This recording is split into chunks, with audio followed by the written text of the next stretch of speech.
नमस्कार, आप देख रहे हैं वीएनएम टीवी और न्यूज स्टूडियो से मैं हूं सपना। देश दुनिया शहर जिले की खबरों को हम विस्तार से देखें उससे पहले नजर आज की सुर्खियों पर आइए देखते हैं आज की वीएनएम हेडलाइंस। संसद में शीतकालीन सत्र के दौरान साइबर ऐप पर चर्चा। केंद्र सरकार ने संचार साथी ऐप प्री इंस्टॉल आदेश किया रद्द। गुजरात के भावनगर के कॉम्प्लेक्स में भीषण आग, हॉस्पिटल में फंसे कई मरीज।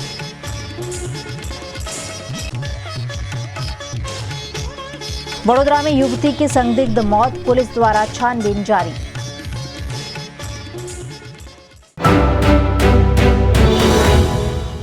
केंद्र सरकार ने मोबाइल फोन पर संचार साथी ऐप के प्री इंस्टॉलेशन यानी पहले से डाउनलोड करने का आदेश वापस ले लिया है। केंद्र सरकार ने मोबाइल फोन पर संचार साथी ऐप के प्री इंस्टॉलेशन पहले से डाउनलोड के फैसले को वापस ले लिया है। टेलीकॉम डिपार्टमेंट ने कहा कि सिर्फ एक दिन में अपनी मर्जी से ऐप डाउनलोड करने वालों की संख्या में 10 गुना बढ़ोतरी हुई है। संचार साथी ऐप की बढ़ती लोकप्रियता को देखते हुए सरकार ने मोबाइल बनाने वाली कंपनी के लिए प्री इंस्टॉलेशन की अनिवार्यता खत्म कर दी है। उधर केंद्र सरकार ने बुधवार को लोकसभा में कहा कि संचार साथी ऐप से जासूसी करना ना तो संभव है, ना ही जासूसी होगी। केंद्रीय संचार मंत्री ज्योतिरादित्य सिंधिया ने ऐप को लेकर कांग्रेस नेता दीपेंद्र सिंह हुड्डा के सवालों के जवाब पर कहा, फीडबैक के आधार पर मंत्रालय ऐप इंस्टॉल करने के आदेश में बदलाव करने को तैयार है। संचार साथी ऐप को लेकर पूरा विवाद 28 नवंबर को शुरू हुआ, जब दूरसंचार विभाग डीओटी ने सभी मोबाइल फोन निर्माताओं को एक आदेश जारी किया था। इसमें कंपनियों को भारत में बेचे जाने वाले सभी नए मोबाइल फोन के साथ साथ मौजूदा हैंडसेट्स में सॉफ्टवेयर अपडेट के जरिए ऐप इंस्टॉल करना कंपलसरी कर दिया था। गुजरात के भावनगर के एक कॉम्प्लेक्स में लगी आग से भारी अफरा तफरी मच गई, क्योंकि इस कॉम्प्लेक्स में कई अस्पताल कार्यरत थे। गुजरात के भावनगर के काला नाला इलाके में समीप कॉम्प्लेक्स में लगी आग से अफरा तफरी मच गई। इस कॉम्प्लेक्स के बेसमेंट में लगी आग ने देखते ही देखते पूरी बिल्डिंग को चपेट में ले लिया। इस कॉम्प्लेक्स में 3-4 अस्पताल भी कार्यरत है, जिसके चलते अफरा तफरी देखी गई। यहाँ कार्यरत अस्पताल में बच्चों की नाइस चिल्ड्रन हॉस्पिटल भी शामिल थी, जिसमें कई बच्चे एडमिट थे। करीब 5 जितने बच्चों को इलाज के लिए सर्टी अस्पताल में भर्ती कराया गया है। दमकल विभाग को कॉल मिलते ही फायर ब्रिगेड के जवानों ने मौके पर पहुंचकर मरीजों का रेस्क्यू किया। करीब 20 बच्चों का इस मौके पर रेस्क्यू किया गया। फायर विभाग की टीम ने 4 लोगों का और लेडर टीम ने करीब 20 लोगों का यहाँ रेस्क्यू किया। इन सभी को सुरक्षित रूप से अस्पताल पहुंचाया गया। कॉम्प्लेक्स के बेसमेंट में लगी आग के चलते 7 2 व्हीलर और 3 4 व्हीलर भी जलकर खाक हो गए। अच्छी बात यह रही कि हादसे में कोई हताहत नहीं हुआ है, लेकिन बेसमेंट में गैस के सिलेंडर भी रखे होने के आरोप कांग्रेस के नेता ने लगाए हैं।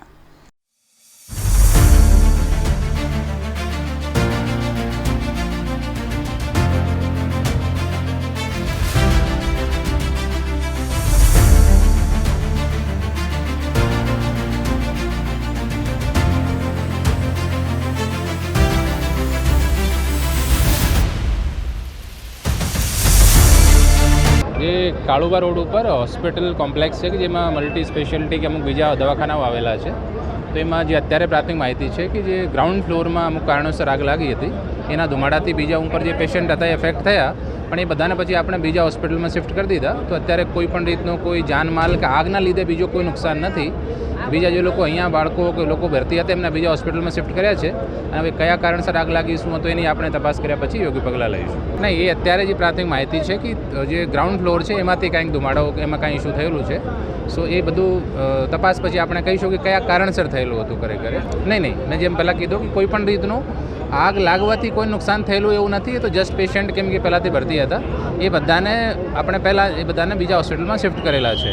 પ્રાથમિક રીતે બધી બિલ્ડિંગ આનો સાથે જ ઓપરેટ થતા હોય, આપણે તેવા કોઈ બિલ્ડિંગ્સ નથી, પણ હવે એનો આપણે સ્પેશિયલ ખાતરી કર્યા પછી આપણે કહી શકીશું કે શું સ્ટેટસ છે।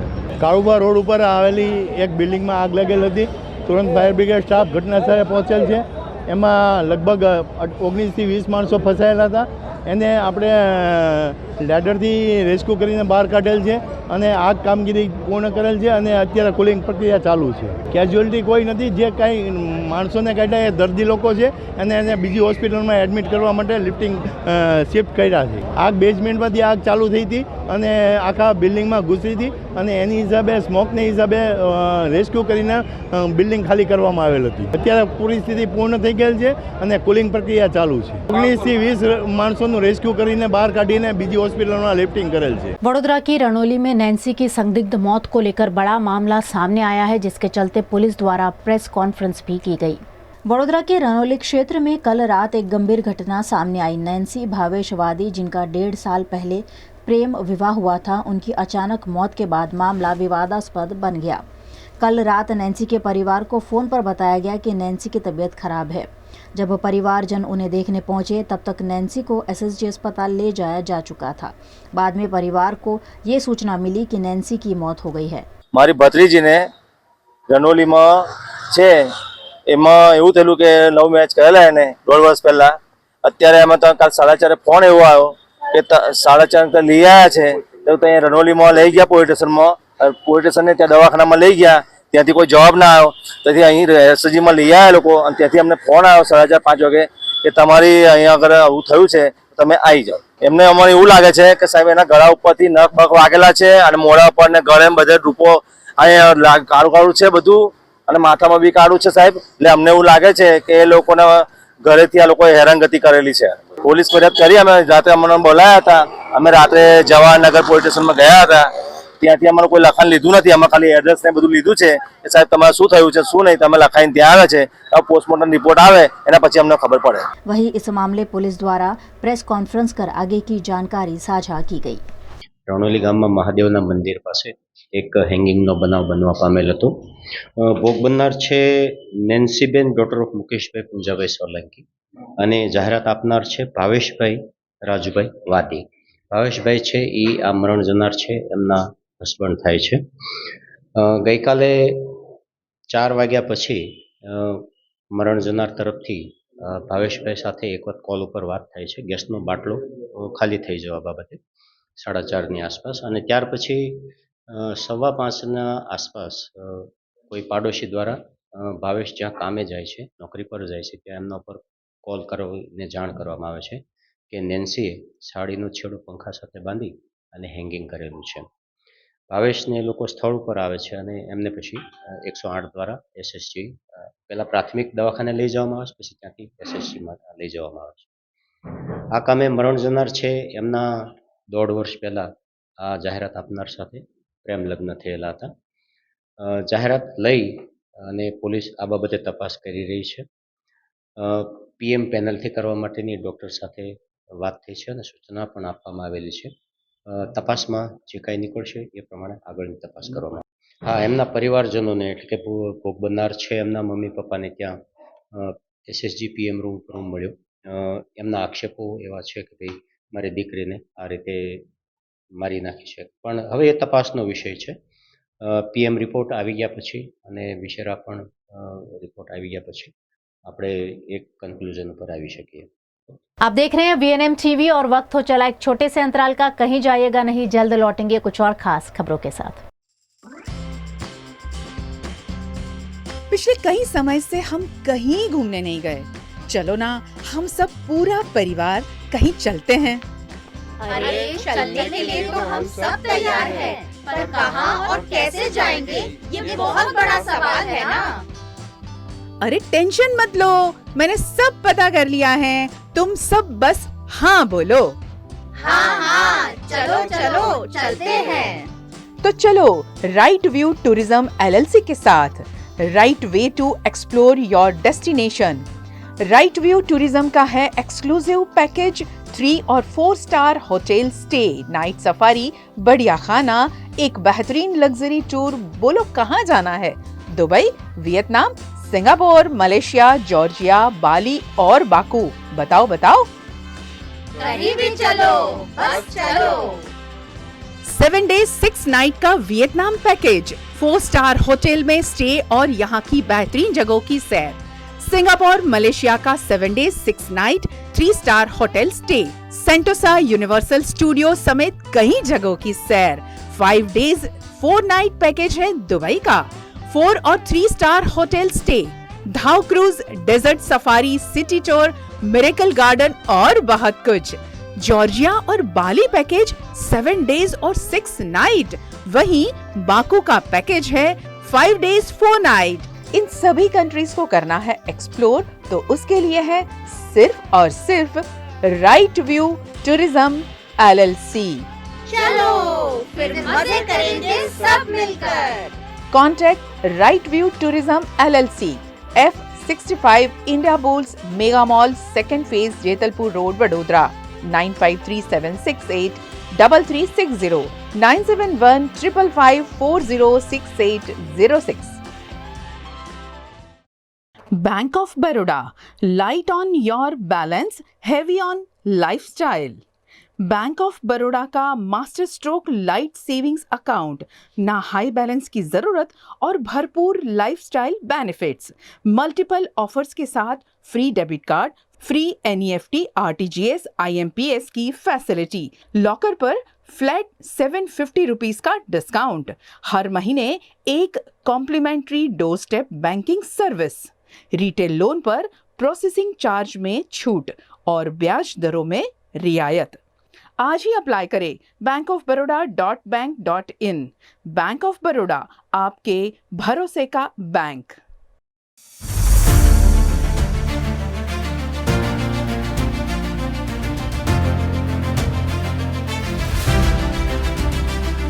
गुजरात के वडोदरा शहर में कुछ सालों पहले आसपास के गांवों को भी कॉरपोरेशन में शामिल कर लिया गया है।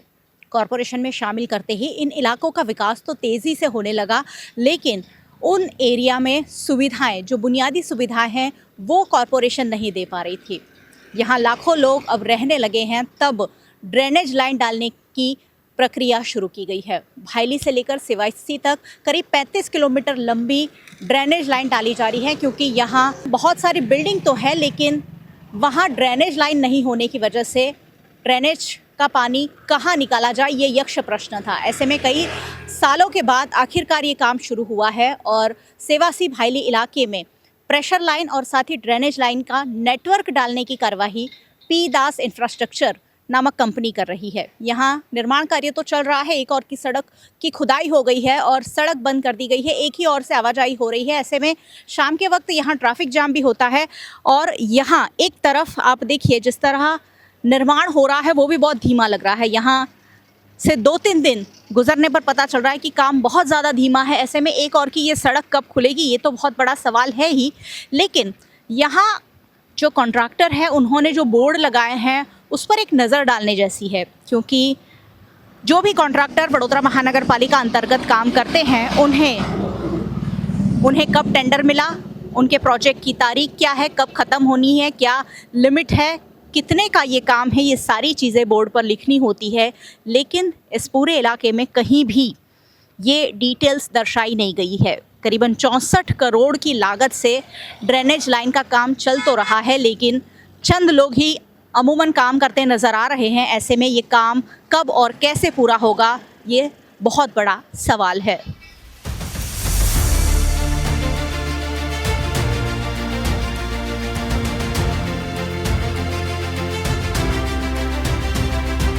बोर्ड नहीं लगा है कहीं भी, पूरा काम जहाँ चल रहा है। बोर्ड तो लगा है, मैं ये जो बोर्ड पुराना हो गया था अभी रिपेयर करने के लिए गया है वो, कि ये बोर्ड पे कुछ नहीं लिखा है, उस बोर्ड पे भी कुछ नहीं लिखा है। लिखा हुआ है सब, लेकिन बोर्ड अभी रिपेयर करने के लिए गया है। जैसे वो बोर्ड फिर रिपेयर होके आएगा, ये बोर्ड चला जाएगा फिर ये रिपेयर में और ये बोर्ड लगा। चलिए, काम चल रहा है, धीमा चल रहा है और बोर्ड हमेशा ही नहीं लगाने की क्या वजह है ये समझना थोड़ा सा मुश्किल रहता है। कह रहे हैं कि 2026 तक पूरा होना चाहिए, टाइम लिमिट भी है 2026 तक की, लेकिन बोर्ड नहीं लगने की वजह से कॉन्ट्रैक्टर की मंशा पर हमेशा सवाल उठते रहते हैं।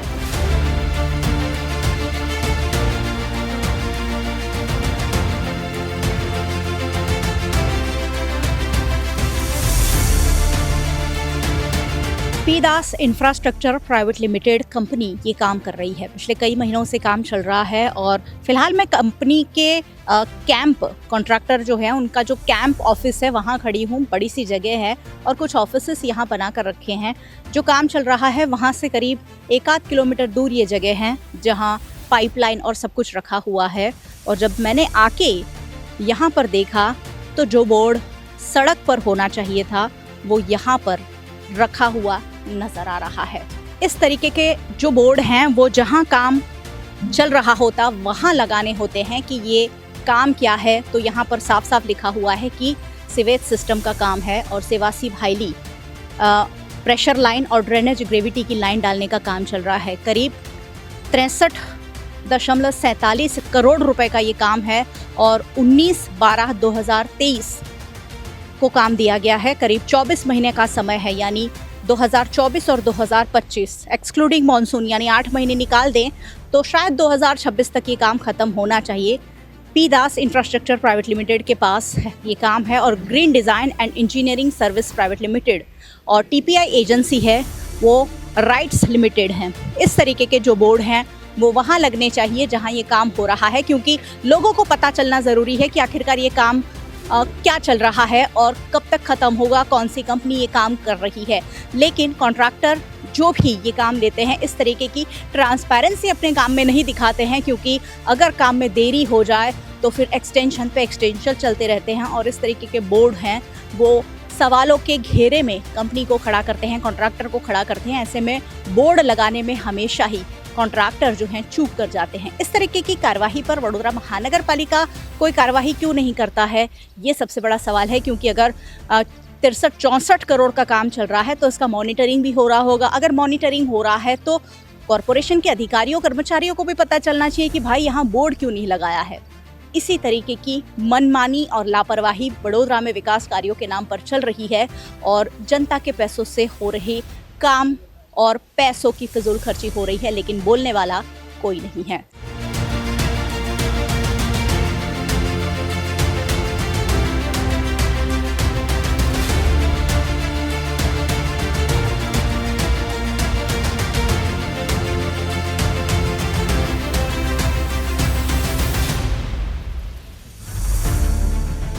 कौन आ रहा है और ये बोर्ड क्यों नहीं है?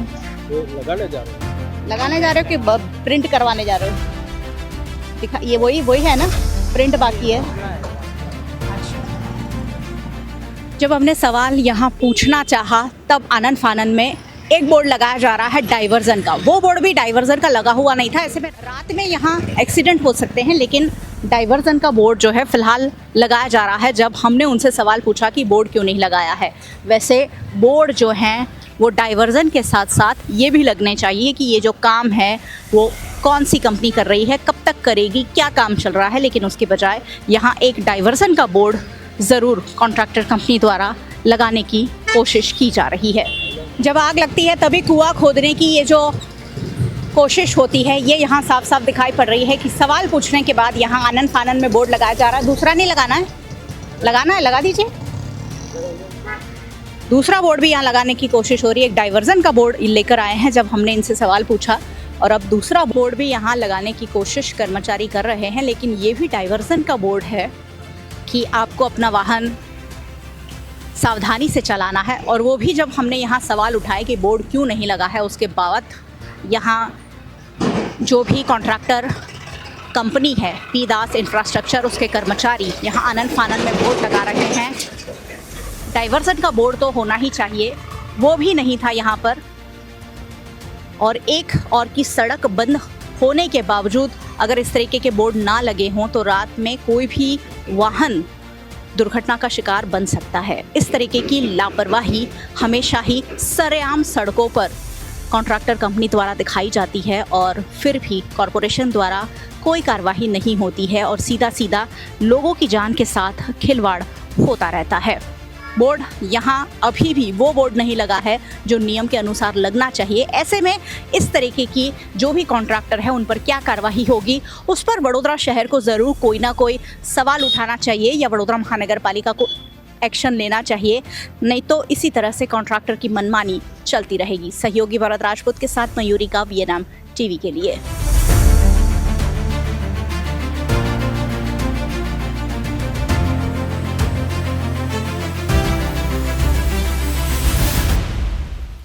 गुजरात में अमेरिकन वीजा सेंटर की मांग एक बार फिर जोर पकड़ रही है। मेहसाणा से बीजेपी सांसद हरि पटेल ने लोकसभा में शून्यकाल के दौरान ये मुद्दा उठाया और गुजरात में वीएफएस यानी वीजा एप्लीकेशन सेंटर खोलने की मांग की है।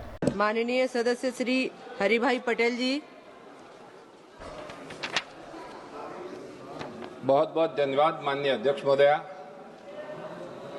मेरे संसदीय क्षेत्र मेहसाणा लोकसभा सहित उत्तर गुजरात में संयुक्त राज्य अमेरिका का एक भी वीजा सुविधा सेवा केंद्र नहीं है, जिसके कारण यहाँ के नागरिकों को वीजा आवेदन और अन्य सुविधाओं के लिए दिल्ली, मुंबई या चेन्नई जाना पड़ता है, जिससे बहुत अधिक समय और धन की बर्बादी होती है। अतः मैं माननीय विदेश मंत्री जी भारत सरकार से सदन के माध्यम से आग्रह करता हूं कि मेरे संसदीय क्षेत्र मेहसाणा उत्तर गुजरात के संयुक्त राज्य अमेरिका का वीजा सुविधा सेवा वीएफएस केंद्र खोला जाए, ताकि मेहसाणा लोकसभा क्षेत्र के साथ साथ पूरे उत्तर गुजरात राज्य के नागरिकों को सुगमता और सुविधा प्राप्त हो सके। धन्यवाद। वडोदरा के समा इंडोर स्पोर्ट्स कॉम्प्लेक्स में आज UTT second para table tennis national ranking championship का उद्घाटन हुआ। वडोदरा के समा इंडोर स्पोर्ट्स कॉम्प्लेक्स में UTT second para table tennis national ranking championship का उद्घाटन समारोह आयोजित किया गया।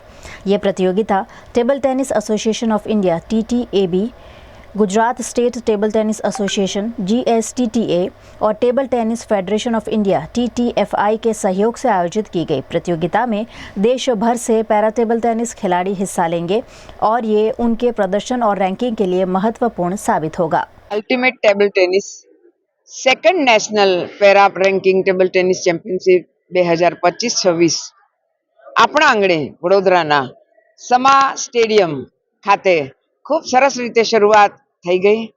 250 જેટલા પ્લેયર્સ પેરા પ્લેયર્સ રમવા માટે આવ્યા છે। વડોદરા એમને એટલા માટે પણ ગમી ગયું છે કે અહીંયા પેરા ફ્રેન્ડલી બધી સગવડ છે। આપણે ત્યાં ટેબલ ટેનિસ એસોસિએશન ઓફ બરોડાના પ્રેસિડેન્ટ તરીકે અને અમારા જનરલ સેક્રેટરી તરીકે કલ્પેશ ખૂબ કાળજી લઈને આ બધાની ચિંતા કરી રહ્યો છે અને માટે આપણને બીજી વાર ચાન્સ મળ્યો છે। ખૂબ સરસ વાતાવરણમાં આ ચેમ્પિયનશિપ રમાઈ રહી છે। રેન્કિંગ છે એટલે એનું મહત્વ ઘણું છે અને અહીંયાથી એ રેન્કમાં આવેલા લોકો એ પેરા પ્લેયર્સ એ લોકોને આગળ બહુ જ મોટા ચાન્સીસ મળવાના છે। એટલે એમને બધાને શુભકામના।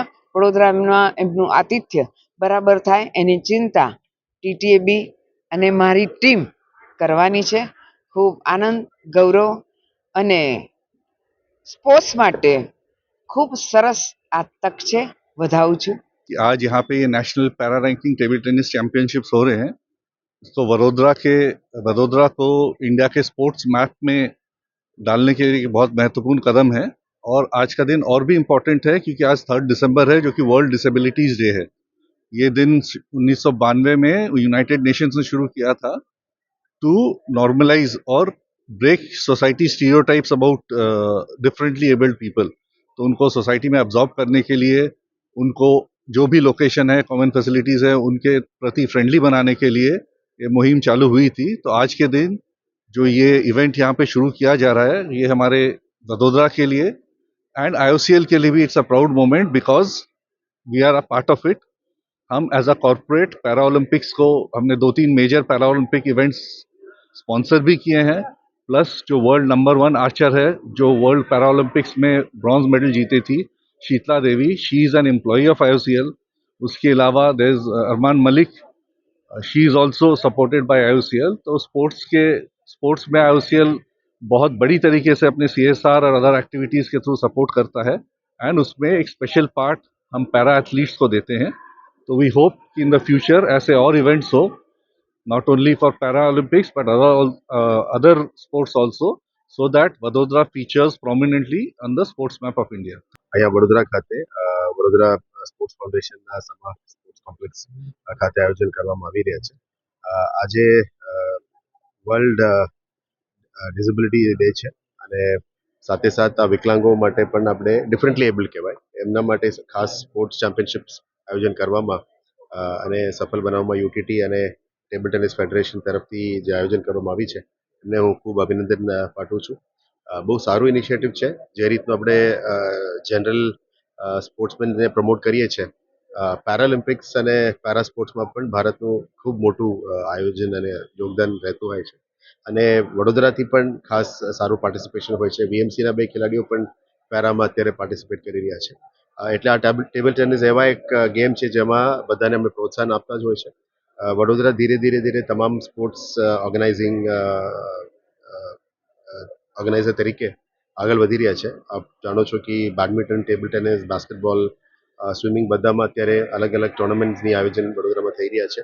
જે રીતનું મોટા ગેમ્સ અમદાવાદમાં થઈ રહ્યા છે અથવા સુરત, રાજકોટ, વડોદરા જે રીતનું મોટા આયોજન કરી રહ્યા છે, આમાં વડોદરાનું ખૂબ મોટું આયોજન રહેતું જ હોય છે. અહીંયાના સ્પોર્ટ્સ લોકો માટે પણ એક પ્રોત્સાહन છે. गुजरात के वडोदरा के शिनोर से यूनिटी यात्रा का आयोजन किया गया, जिसमें भाजपा के राष्ट्रीय स्तर के नेता शामिल हुए। सरदार पटेल की 150वीं जन्म जयंती को मनाने के भागरूप सरदार पटेल के वतन करमसद से शुरू हुई राष्ट्रीय एकता पदयात्रा वडोदरा जिला के शिनोर तालुका में पहुंची। यात्रा के 8वें दिन 115 किलोमीटर की दूरी तय की गई। इस मौके पर गुजरात राज्य के राज्यपाल आचार्य देवव्रत भी शामिल हुए। यात्रा के दौरान जय सरदार के नारे लगाए गए। राष्ट्रीय एकता पदयात्रा में केंद्रीय मंत्री CR पाटिल और सिक्किम के मुख्यमंत्री भी जुड़ने वाले थे, लेकिन किसी वजहों से वे उपस्थित नहीं रह पाए। वडोदरा शिनौर APMC से राष्ट्रीय एकता पदयात्रा का प्रारंभ हुआ। सिनौर में सरदार वल्लभ भाई पटेल की प्रतिमा को इस मौके पर पुष्पांजलि भी की गई। कार्यक्रम में राज्य कक्षा के मंत्री PC बरंडा, कैबिनेट मंत्री नरेश पटेल, करजण विधायक अक्षय पटेल समेत के भारतीय जनता पार्टी के नेता और कार्यकर्ता बड़ी संख्या में शामिल हुए। जगह जगह यूनिटी यात्रा का भव्य स्वागत भी किया गया। छोटे छोटे बच्चों द्वारा विभिन्न पेंटिंग्स के साथ जय सरदार और भारत माता की जय के जयकारे लगाते हुए अलग अलग डांस प्रस्तुतियां भी दी गई। इस मौके पर नशा मुक्ति के बैनर और सरदार पटेल के जीवन पर आधारित पुस्तकों का साहित्य रथ भी आकर्षण का केंद्र बना। जो काम गुजरात की धरती के लाल सरदार वल्लभ भाई पटेल ने किया, वो गुजरात की धरती के दूसरे लाल श्रीमान नरेंद्र मोदी जी ने किया और धारा 370 हटाकर वो पिछड़ा प्रदेश भी जो भारत से अलग पहचान बनाए हुए था, वो भी भारत में विलीन हो गया, पूर्ण रूप से हो गया। ये आज हम सब के लिए गर्व की बात है। आज सरदार वल्लभ भाई पटेल जी की आत्मा जहां भी होगी, वो बहुत संतुष्ट होगी कि जिस मिशन को वो लेके चले थे, संपूर्ण भारत की एकता, आज पूरा राष्ट्र एकता के सूत्र में बंधा हुआ है। ये हम सब के लिए गौरव और गर्व की बात है। भाइयों और बहनों, सरदार वल्लभ भाई पटेल ऐसे महापुरुष जिसने इस देश के लिए जो कुछ किया, उस महापुरुष को जो सम्मान मिलना चाहिए था, आजादी के बाद वो सम्मान उस महापुरुष को नहीं मिला था।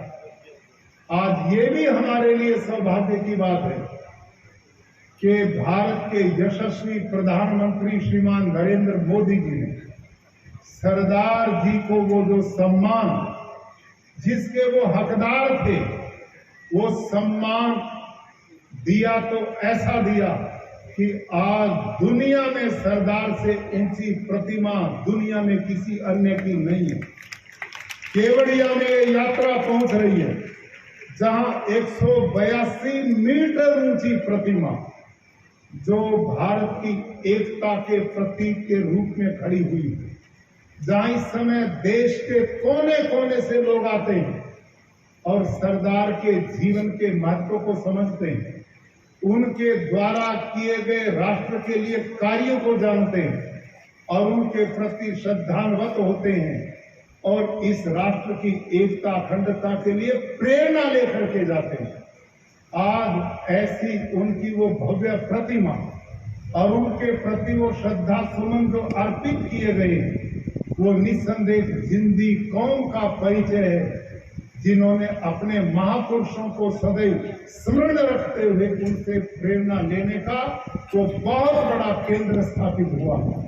भाइयों और बहनों, गुजरात की ये धरती संत महात्माओं की धरती रही है, राष्ट्र भक्तों की धरती रही है, और जिन्होंने देश का नेतृत्व किया ऐसे महापुरुषों की धरती रही है।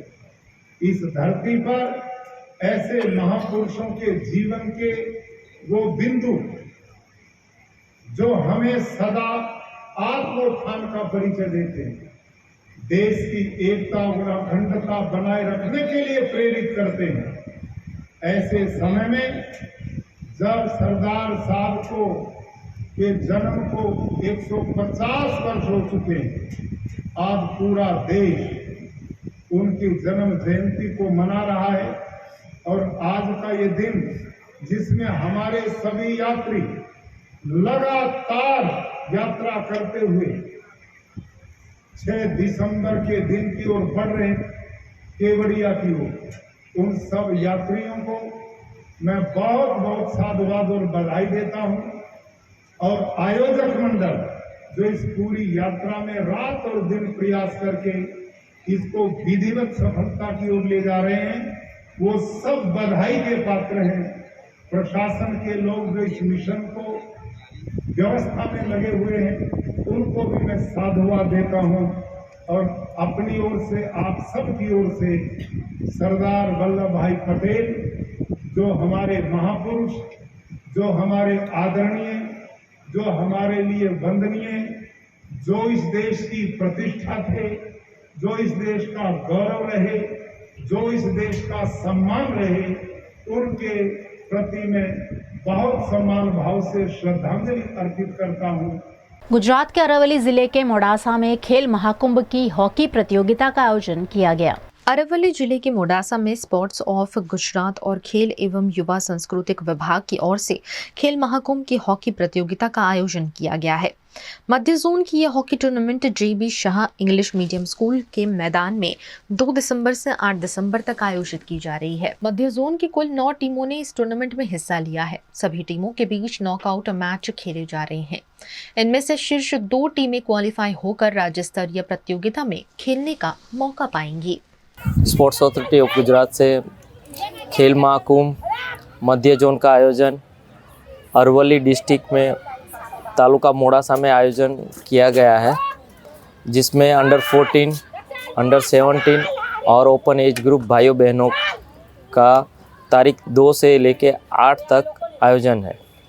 इसमें टोटल मध्य जोन में 9 टीमें पार्टिसिपेशन अपनी कर रही है, जिसके बीच में नॉकआउट के ज़रिए कंपटीशन करवाया जाएगा। और जो फर्स्ट और सेकंड टीम रहेगी जो फाइनल खेलेगी, वो दोनों टीमें आगे क्वालिफाई करके आगे जाएगी।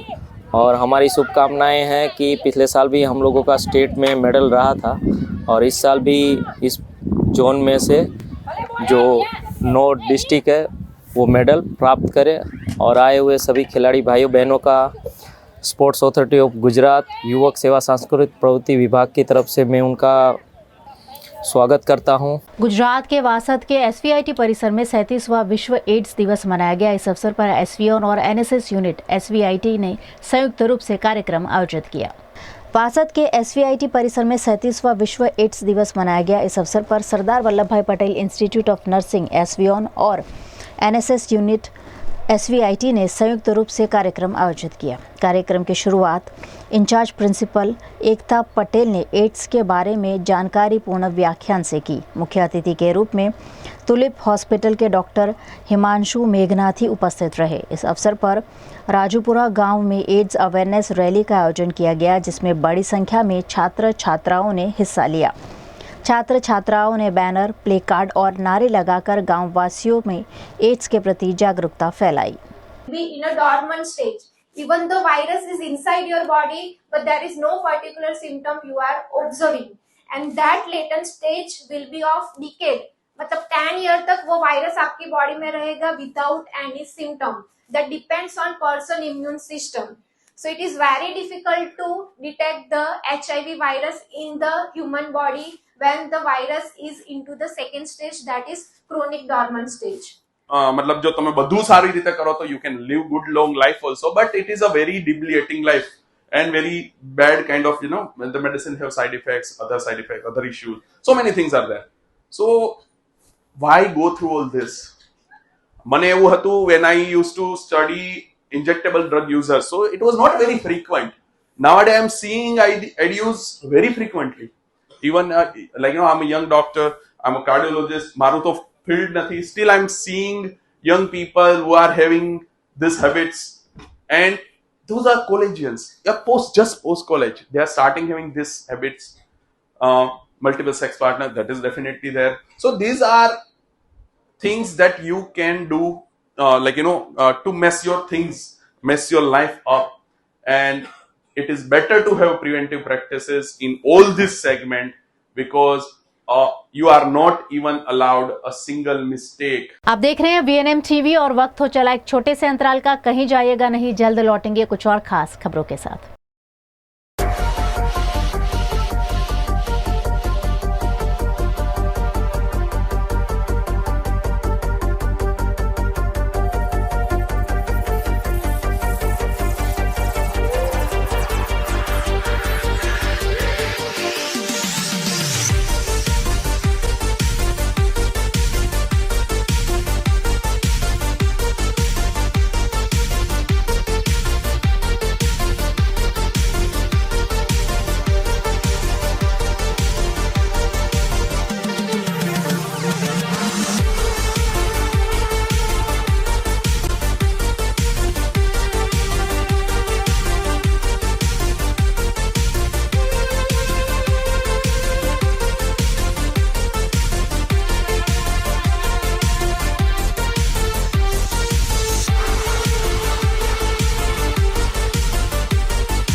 VNM Foundation, transforming lives, empowering communities. Inspired by the late Sri A.D. Vyasa's life journey, the VNM Foundation was established in 2018, dedicating and making a positive and enduring impact on lives of individual and community.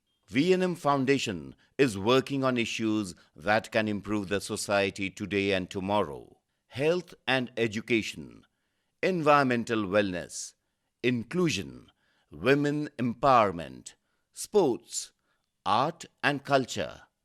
Collaborate with us. Sponsor a project through an annual CSR fund. Support activities and events for community welfare. Elevate your brand through annual association with VNM Foundation. Volunteer your time and skill. Donate now and claim an ATG tax exemption. VNM Foundation is registered under Section 80G of the Income Tax Act.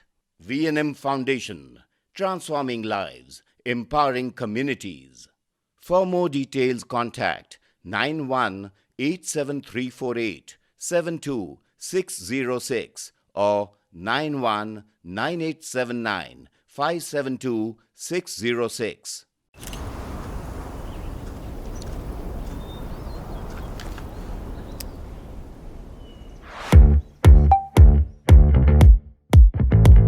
Indians have so many vehicle choices: SUV, CUV, MUV, but only for four-wheelers. Two-wheelers have to choose between the comfort of a scooter or the performance of a bike. That's why BG Electric brings to you. Is this the new RUV? Yes, it's the BG RUV 350. First time in India. With 16-inch alloy wheels, a hyperdrive motor for tough roads, and an all-metal body that's super strong, BG Electric presents India's first RUV. After all, the roads are the same. Why should only four-wheelers have all the luxury?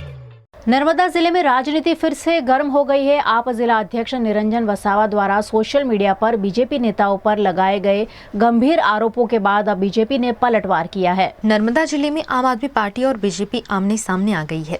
जिला आप अध्यक्ष निरंजन वसावा के आरोपों के बाद राजनीति में जबरदस्त गर्माहट देखी जा रही है।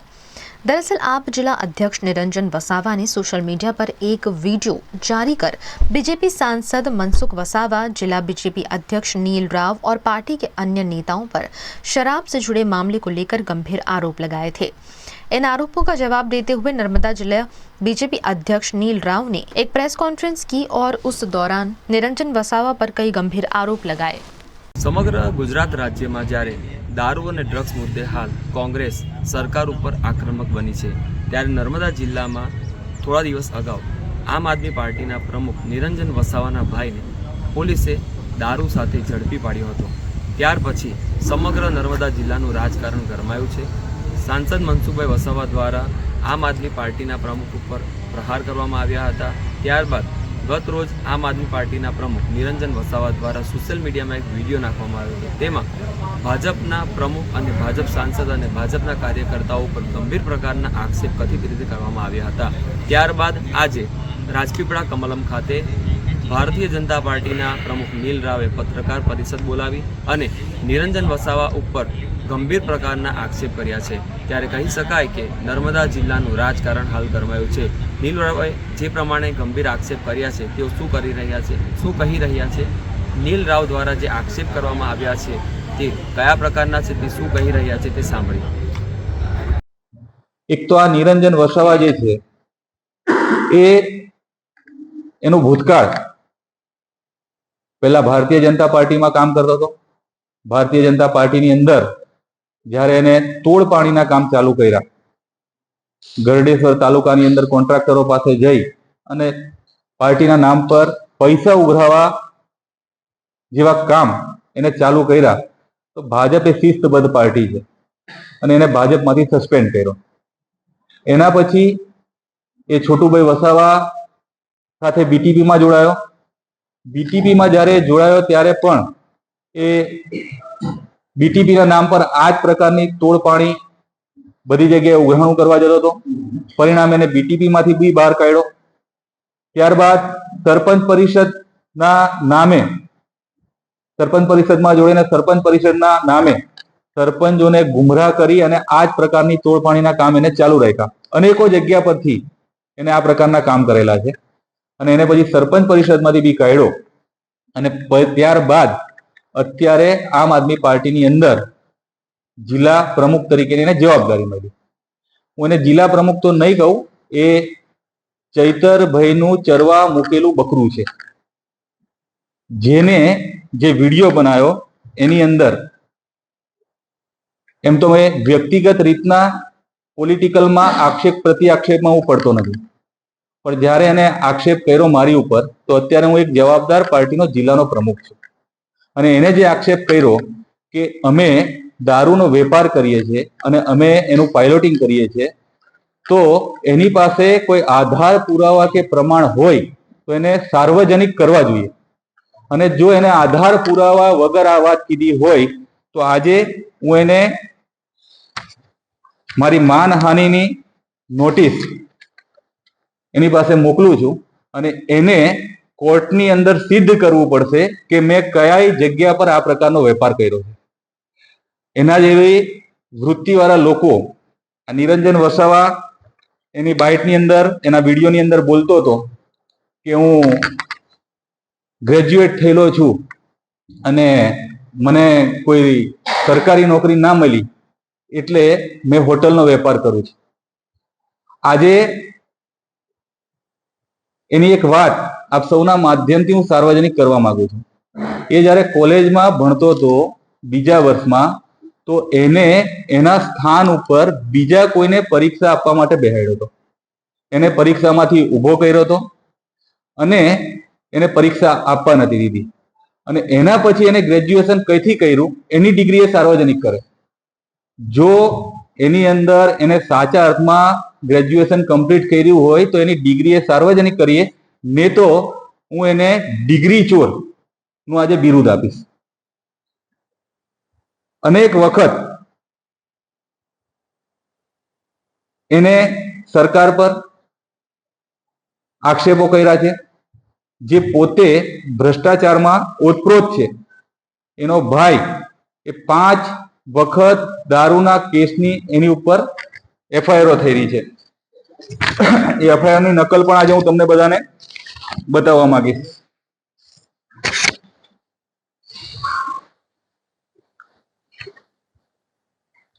આ તમામ એફઆઈઆર ની નકલો જે એના બંને ભાઈ, એક એનો ભાઈ છે હાર્દિક, એ 2015 ની અંદર રાજપારડી ની અંદર 4.5 લાખ રૂપિયાના દારૂ ની અંદર એની ઉપર કેસ થયેલો છે.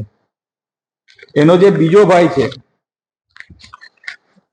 ભદ્રવીર, એની ઉપર પણ દારૂની ફરિયાદો થયેલો છે. આ નિરંજન વસાવા એ પોતે એની ઉપર 10 જેટલા ગુના દાખલ થયેલા છે અને આખો જિલ્લો જાણે છે કે રેતીના પૈસા, હાઈવાવાળાના પૈસા ઉઘરાવતો હતો અને એની ઉપર એસીપી નો પણ કેસ થયેલો છે. હવે આ પ્રકારના લોકો અમારે રાજનૈતિક કેરિયરમાં અમને નુકસાન પહોંચાડવા માટે જ્યારે વાહિયાત વાતો કરતા હોય, ત્યારબાદ એને એક વિષય એના વિડીયોની અંદર 7 બાર બતાવતો હતો કે આ અમારી માલિકીની જગ્યા છે, અમારી માલિકીની જગ્યા છે. તો એની ઉપર રેલવે પણ કેસ મૂકેલો છે. આ એનો આધાર પુરાવો છે. રેલવેના કેસની અંદર એની જે હોટલ છે,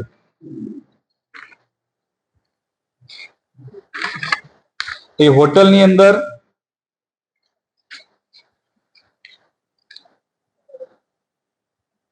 ચાર 9/2020 ના રોજ રેલવે પ્રોટેક્શન ફોર્સના શૈલેન્દ્ર યાદવ ને રેલવેની જમીનની જે સંયુક્ત તપાસ હાથ ધરવામાં આવી હતી, તે એની અંદર જે માપણી થઈ છે, એ માપણીની અંદર પણ એને જે દબાણ કર્યું છે, આ એના કોર્ટના પુરાવા છે. આના સિવાય આ એનો ગૂગલ મેપ છે. આ આખો જે એરિયા છે, આ એની હોટલ છે. આપણે દેખી શકીએ કે એની અંદરથી આ રેલવેની જગ્યાની અંદર એની હોટલ છે. બીજું કે ગ્રામ પંચાયતના સરપંચ છે. પંચાયતની જે ગ્રાન્ટ આવે એમાં સાર્વજનિક શૌચાલય જે બનાવવાનું હતું, એમને એમની હોટલના ઉપયોગ માટે આ રેલવેની જગ્યામાં બનાવ્યું છે. આ નિરંજન વસાવા એ વીજળી ચોરી કરતા પકડાયા છે. એમના ઘરે, એમની હોટલ ઉપર વીજ ચોરીના એની પર ફરિયાદ થયેલી છે. રેલવેની જમીન એને પચાઈ પાડેલી છે. આ એના ભાઈ દારૂ વેચતા પકડાયેલા છે. એના 2 ભાઈઓ દારૂનો વેપાર કરે, એ પોતે સરકારી જમીનો પચાવવા પાડવાનો વેપાર કરે. એના જ્યારે ભાજપની અંદર બી કામ કરતો હતો ત્યારે ડેડિયાપાડાથી જ્યારે કાર્યક્રમ પૂરો થયો અને ત્યાંથી અમે પરત ફરતા હતા, અહીં ખામર ચોકડી પાસે એક અનાજનું કન્ટેનર પલટી માર્યું હતું, ટ્રક પલટી મારી હતી. અને એ ટ્રકની જે અનાજ નીચે પડ્યું હતું, એની બોરી ઉઠાવીને ભાગતો હતો. એની પણ અરજી એની જે તે સમયે આમલેખા પોલીસ સ્ટેશનમાં થયેલી છે. આ પ્રકારના લોકો જ્યારે અમારી ઉપર આક્ષેપ કરતા હોય ત્યારે અત્યાર સુધી એની ઉપર જે ગુના દાખલ થયા છે એનું લિસ્ટ છે. गुजरात के वडोदरा के छाणी विस्तार के वार्ड नंबर 1 के उपाध्यक्ष ने आज अपना जन्मदिन अनोखे ढंग से मनाया। वडोदरा के छाणी विस्तार के वार्ड नंबर 1 के उपाध्यक्ष निशित अमीन ने अपना जन्मदिन हर वर्ष की तरह इस वर्ष भी अनोखे ढंग से मनाया। उन्होंने आज वार्ड नंबर 1 के नागरिकों को सिनेमाघर में धूम मचा रही लालू फिल्म दिखाई। निशित अमीन ने अपने जन्मदिन को खास बनाते हुए पेंशनपुरा विस्तार की सफाई कर्मचारियों को साड़ी वितरण करके सेवा का लाभ किया और सबका आशीर्वाद लेकर जन्मदिन की खुशियां बांटी। जन्मदिन के निमित्त मैं वडोदरा शहर के महिला मंडल और उनको जो ईश्वर के नाम पे बना है ऐसा फिल्म लालो दिखा के मैं मेरे जन्मदिन की उजवनी करने जा रहा हूँ। और साथ साथ में जिनका बड़ा योगदान है वडोदरा शहर स्वच्छ रखने में, ऐसी सफाई कर्मचारी महिलाओं को आज साड़ी का छोटा सा भेंट अर्पण करके उनका सम्मान करने जा रहा हूँ। ऐसे 2-3 सेवा किया कार्य करके मैं आज मेरे जन्मदिन की उजवनी करने जा रहा हूँ। 600 उपरांत महिलाएं हैं हमारे वार्ड की और सब वडीलों का आज मेरे को आशीर्वाद मिला, उनके लिए मैं उनका खूब खूब आभार व्यक्त करता हूँ।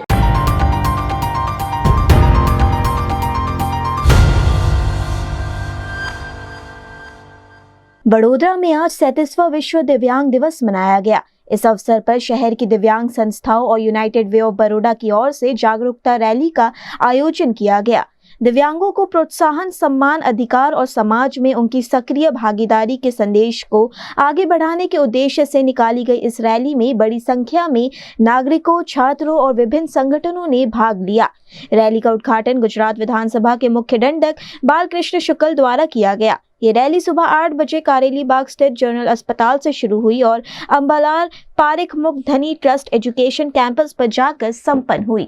આજે વર્લ્ડ ડિસેબલ ડેની ઉજવણી માટે જે કમિટીએ નક્કી કરીને અમને બધાને ઇન્વાઇટ કર્યા અહીંયા આગળ દરેક એનજીઓ આવી હતી, જેની અંદર ઇન્ટેલેક્ચ્યુઅલ ડિસેબિલિટી, ડેફ કમ્યુનિટી અને એ દરેકને સમાનતા મળે અને પબ્લિક દર વર્ષે 3 ડિસેમ્બરના દિવસે આ તહેવારની ઉજવણી કરીએ છીએ। અમે અમારે ત્યાં મૂકબધિર મંડળની અંદર રાજેશભાઈ કેતકર જે ફિઝિકલી હેન્ડીકેપ અને મૂકબધિર છે એ આજે ગયા છે પ્રાઇમ મિનિસ્ટરના હસ્તે એવોર્ડ લેવા માટે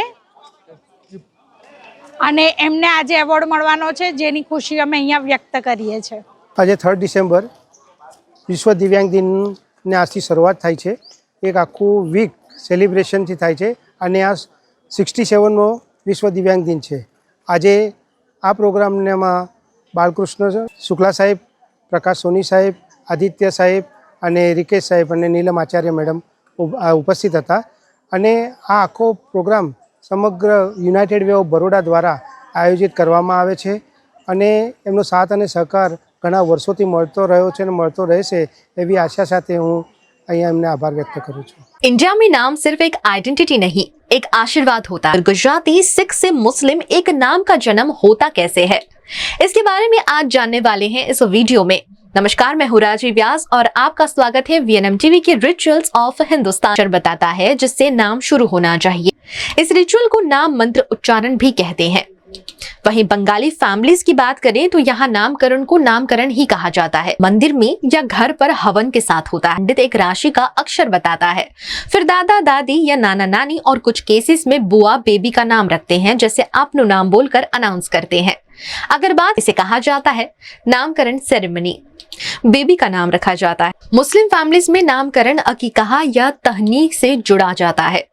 जन्म के तुरंत बाद या पहले दिन बच्चे बेबी का नाम बैप्टिज्म सेरेमनी में दिया जाता है। होली वाटर प्रे बेबी की स्पिरिचुअल एंट्री होती है, जैसे सूरज, नदी, पेड़ के नाम। देश और नामकरण के कितने सारे रंग मिलेंगे रिचुअल। वीएनएम टीवी से ये थी दिन भर की खबरें। वीएनएम टीवी की सारी खबरें, शोज और अपडेट्स आप फेसबुक, इंस्टाग्राम, यूट्यूब के अलावा OTT प्लेटफॉर्म पर लाइव देख सकते हैं। आप डेली हंट, जियो टीवी और जियो टीवी के चैनल नंबर 647 पर देख सकते हैं खबरें। तो देखते रहिए वीएनएम टीवी। मुझे दीजिए इजाजत, नमस्कार।